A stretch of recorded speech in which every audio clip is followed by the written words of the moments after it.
अपनों से प्यार पार्ट। तो मैंने कहा, रोबी मुझे भी तो टाइम दिया करो। रोबी मुझे कहने लगी, बलाल भाई आपको ही तो टाइम देती हूँ और किसको टाइम देती हैं। मैंने कहा, रोबी मुझे रात के 12 बजे के लिए टाइम दो। तो रोबी एक दिन चौंक गई और मेरी तरफ देखकर कहने लगी, भाई ये आप क्या बोल रहे हैं। मैंने कहा, क्या रोबी मुझे भी इस चीज़ की तलब है और तुम्हें भी तो उस चीज़ की तलब होती होगी, उसी लिए मैं कह रहा हूँ। पहले तो वो रोबी खामोश हो गई, उसके बाद कहने लगी, भाई मुझे सोचने के लिए कुछ वक्त चाहिए। मैंने कहा, हाँ रोबी तुम्हारे पास बहुत वक्त है, तुम आराम से सोच समझकर मुझे जवाब देना, मुझे तुम्हारे जवाब का इंतज़ार रहेगा। और फिर मैं अपने घर से बाहर आ गया और अपने दोस्तों के साथ करकट खेलने चला गया। करकट तो मैं बहुत अच्छी खेलता था, अब मैं मैच भी खेल रहा था और मेरे दिमाग में रोबी चल रही थी। अब मैं ये सोच रहा था कि यार पता नहीं रोबी का जवाब क्या होगा। बुला आखिर मैच खेलने के बाद हम लोग होटल पे आ गए, खाना खाया और खाना खाने के बाद मैंने सब दोस्तों को कहा कि यार मैं अपने घर जा रहा हूँ, आज हमने 3,000 रुपये जीते थे और मैंने बहुत अच्छी करकट खेली थी, मैंने बड़े बड़े लंबे छक्के मारे थे। और फिर खाना वगैरह खा के बाद में मैं अपने घर आ गया।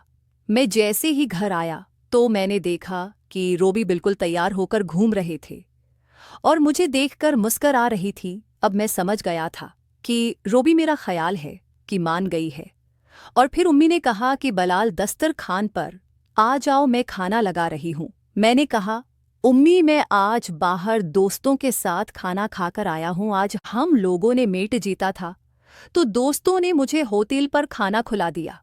उम्मी गुस्सा करने लगी, कहने लगी, बलाल तुम बाहर का खाना मत खाया करो, पहले भी तुम काफ़ी दफ़ा बीमार हो गए थे, अब फिर तुमने बाहर के खाना खाना शुरू कर दिए हैं। मैंने कहा, उम्मी परेशान ना हो, मैं कभी कभारी बाहर खाता हूँ, लेकिन उम्मी ने मुझे डांट दिया। मैंने कहा, ठीक है ठीक है उम्मी, अब अगली दफ़ा मैं बाहर खाना ना नहीं खाऊंगा। फिर उम्मी और अबू भी दस्तरखान पर बैठकर खाना खाने लगे। जब खाना खा लिया तो रोबी ने चाय बनाई, चाय का लेकर मेरे रूम में आई और मुझे चाय दी और कहने लगी, बलाल भाई आज रात को मैं 1 बजे आपके कमरे में आऊँगे। मैंने कहा, ठीक है रोबी, मैं तुम्हारा इंतज़ार करूँगा। और मैंने कहा, रोबी मुझे अच्छा लगा तुम्हारा ये फ़ैसला। उसने कहा, हाँ भाई मैंने भी ये समझकर फ़ैसला किया है क्योंकि मुझे भी इस चीज़ की ज़रूरत होती है और आपको भी। बस आप एक बात का ख्याल रखिएगा कि ये बात उम्मी को पता न चले। मैंने कहा, रोबी तुम बैठे कर हो जाओ, उम्मी को बिल्कुल भी पता नहीं चलेगा। और फिर रोबी मेरे कमरे से चली गई।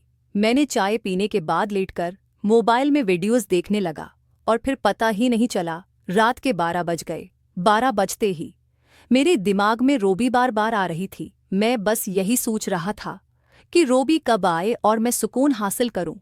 अब 12:38 हो गए थे लेकिन रोबी अभी तक नहीं आई थी।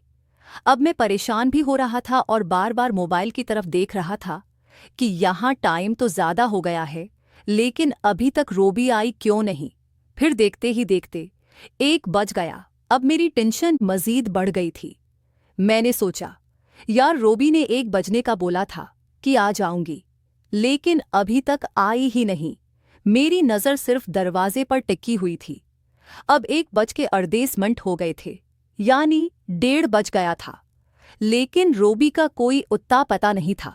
मुझे बड़ा गुस्सा आ रहा था कि यार उसने मुझसे टाइम भी लिया और मुझसे वादा भी किया कि मैं आऊंगी, लेकिन ये आ क्यों नहीं रही।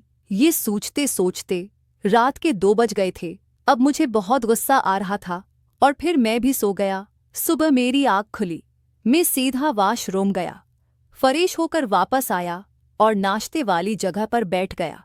मैंने देखा रोबी अभी उठी हुई थी और तैयार होकर सीधा नाश्ते वाली जगह पर आकर मेरे साथ बैठ गई। मैंने उसे देखते ही मुंह बना लिया। वो समझ गई थी कि मैं उससे नाराज़ हूँ। फिर उम्मी नाश्ता लेकर आई और हम तीनों ने बैठकर नाश्ता किया। उसके बाद फिर मैं अपने रूम में आ गया। थोड़ी देर बाद रोबी भी मेरे कमरे में आ गई और मुझे कहने लगी, बलाल भाई सॉरी, मुझे माफ़ कर दें।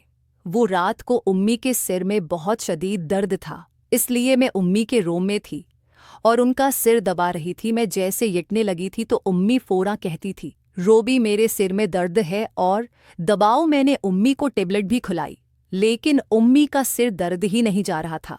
लेकिन बिलाल भाई, यकीन करें, मुझे बहुत दुख है, मैं आपको सुकून नहीं दे सकी, लेकिन मैं वादा करती हूँ कि आज रात कुछ भी हो जाए, मैं आपके रूम में ज़रूर आऊंगी। अब मैंने थोड़ा बहुत गुस्सा किया और मुंह बनाया ताकि उसे कुछ एहसास हो। मैंने कहा, रोबी, मैं भी पूरी रात तुम्हारा इंतज़ार करता रहा, सुबह तक कि शायद अभी आ जाए, लेकिन तुम नहीं आई। रोबी कहने लगी, बलाल भाई, आज के लिए माजरत, आज रात को मैं लाजमी आऊंगी, पक्का वाला, प्रोमिस। में